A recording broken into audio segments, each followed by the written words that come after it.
God bless America. Hello, everybody. I am the Talk Radio Protege. This is the Protege program. Welcome back. Thank you for joining me. I hope that you have had a good day so far, and I hope that you enjoy this video and will leave a like and subscribe when we get to the end.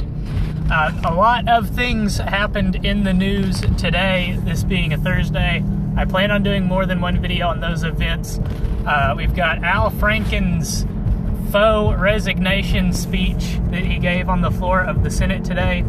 We have a shooting developing in New Mexico this morning. When I looked on the Drudge Report website, the situation was still developing. The shooter was deceased, but his name and information had not been released to the public, so there will be a video upcoming on that. You can be sure. Today's video is about the fallout over Trump declaring the intent of the United States of America to move the U.S. Embassy to Israel from Tel Aviv to Jerusalem. And the reason that this is important, or rather I should say, this video is meant to be a discussion of why this is important. Why why something as simple as the location of a state's capital is important on the world stage. So just quickly a rundown of events. We're going to look at some of this column here from the Associated Press. But first of all, yesterday, Trump, in a speech, officially recognized Jerusalem as Israel's capital. Several presidents in the past had promised to do this. President Barack Obama was one of them. President George W. Bush was one of them. President Bill Clinton was one of them. At least I think Obama made a promise like this in his campaign speech. I know that George W. Bush did. I want to say that George H.W. Bush did, and I'm fairly certain that Bill Clinton did. But President Trump in the campaign had promised to recognize Jerusalem as Israel's official capital and move the U.S. Embassy there. And in the speech yesterday, he did that.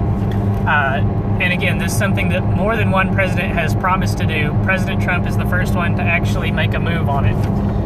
As a result, most of the nations of the world that have anything to do with world power and the balance of world power, of course, came out against the United States on this issue.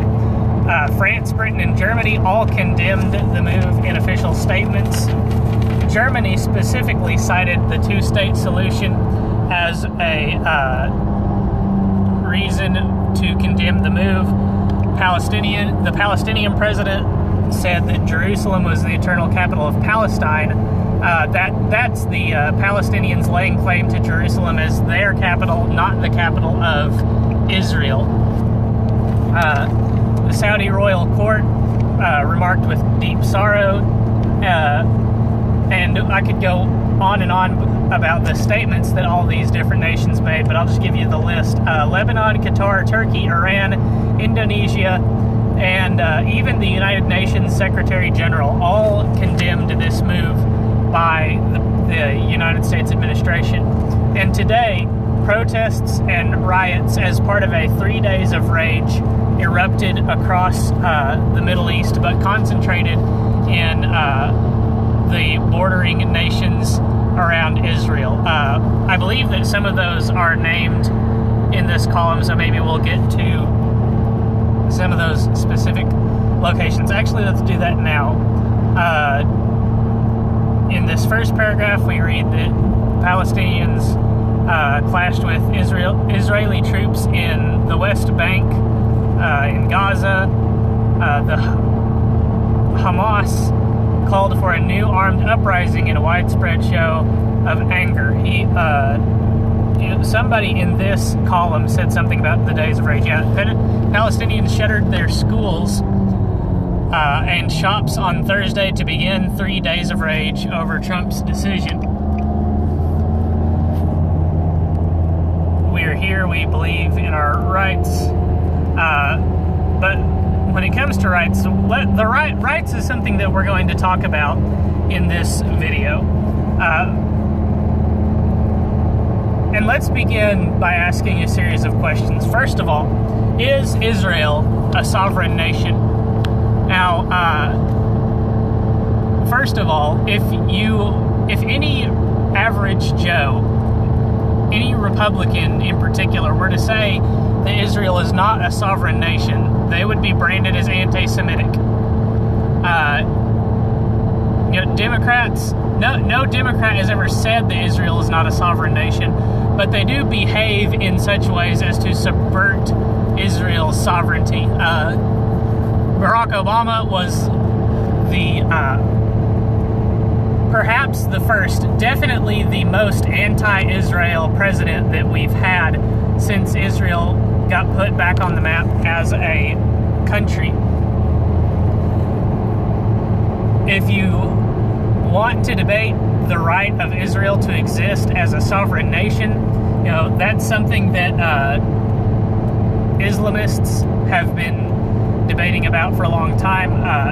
The right of Israel to exist is something that most everyone accepts as a reality.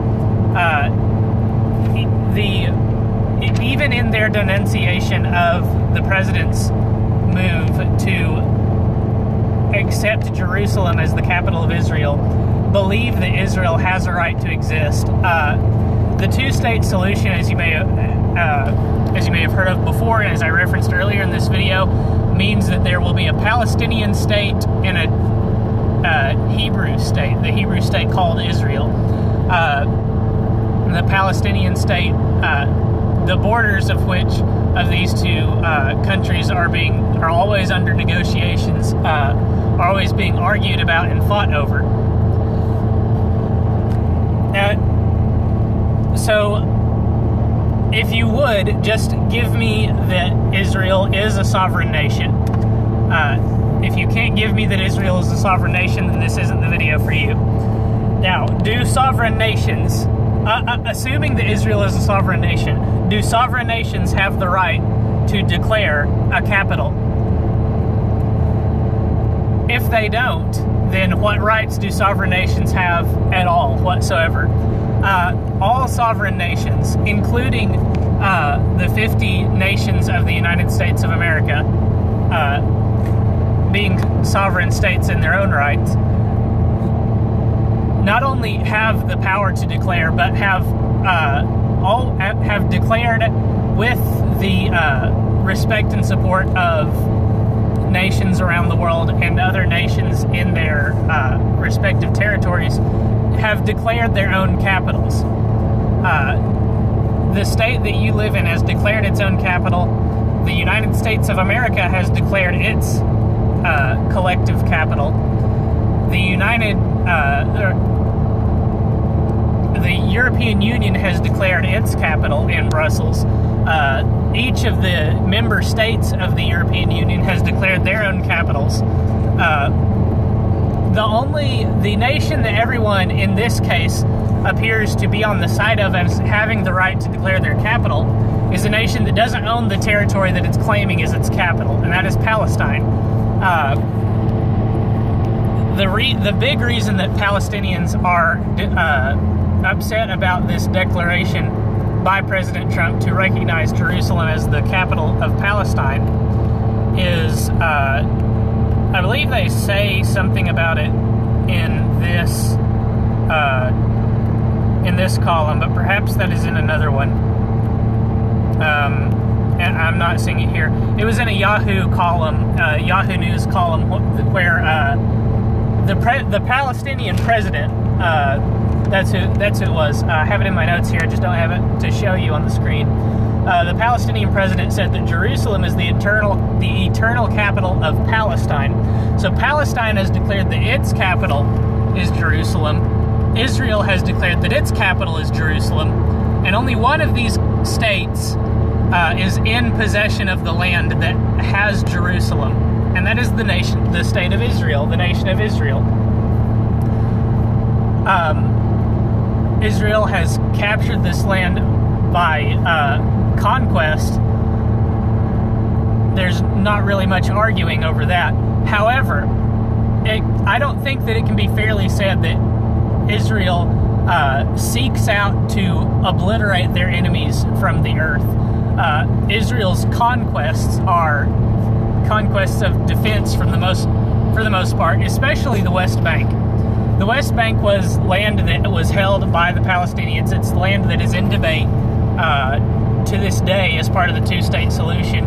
And it's land that Israel argues that it cannot afford to relinquish control of because it is too valuable as a strategic location for enemies of the state of Israel to launch attacks against Israel. And not Palestinians in general, but the elites of Palestine have always demanded that Israel turn over the West Bank, have always demanded that Israel make all sorts of concessions toward Palestinians while they continue to launch assaults and host terroristic organizations like Hamas in the lands of Palestine.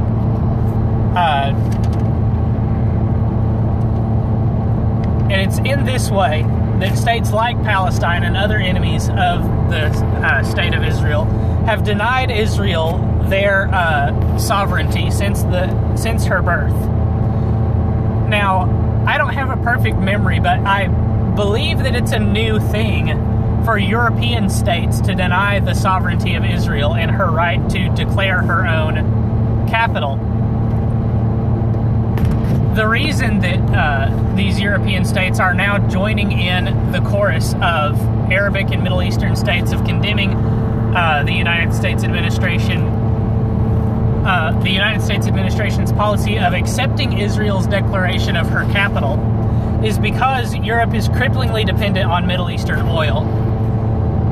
The reason that Israel exists on the map today is because of support from the United States of America, and the reason that the United States of America is able to provide this kind of support to Israel is because we do not depend wholeheartedly on the Middle East for energy.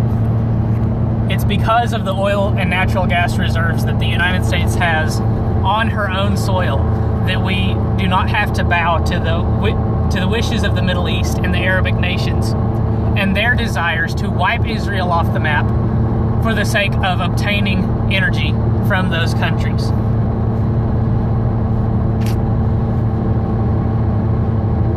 This is the reason why there is such a stink over Israel being allowed to declare her own capital and declaring it in Jerusalem. Jerusalem is a holy site for all three of the big religions, the Abrahamic faiths of the world. And for Israel, a predominantly Jewish state, a historically Jewish state, to declare Jerusalem is the capital of this state is considered an affront to Islam, is considered an affront to the Arabic nations, and for this reason they wish to obliterate Israel off the face of the earth. They do not wish for Israel to be able to have her capital in Jerusalem, as is not only historically been the case, but is her right as a sovereign state. And really, that's all that I have to say on the matter at this time. That's all that I can really say on the matter without having knowledge of more arguments that can be made about this discussion. So please let me know what your thoughts are in the comments down below. If you enjoyed this video, feel free to leave a like and subscribe. More videos are coming about the events of today. Expect a video on Al Franken's faux resignation speech, and maybe not tomorrow, maybe not even this week, but a video is coming soon on the developing shooting that happened in New Mexico today. Again, thank you for watching. Until next time, have a good evening, good night, and God bless.